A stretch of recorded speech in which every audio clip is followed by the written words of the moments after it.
Om Swastiastu.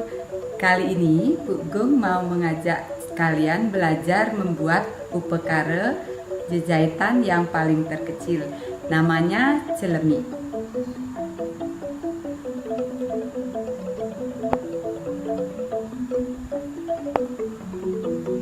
Jangan lupa di like, di komen, dan subscribe ya. Yuk kita belajar sama-sama. Akan membuat celemi.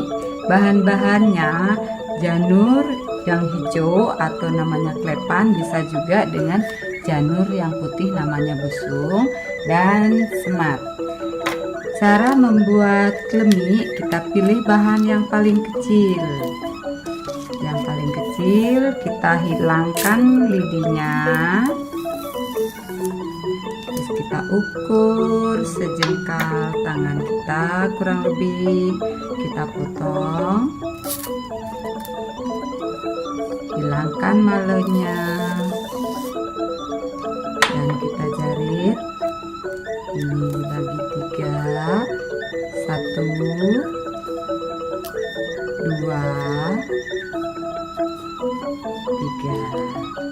Kita ambil semat, kita sematkan di belakang.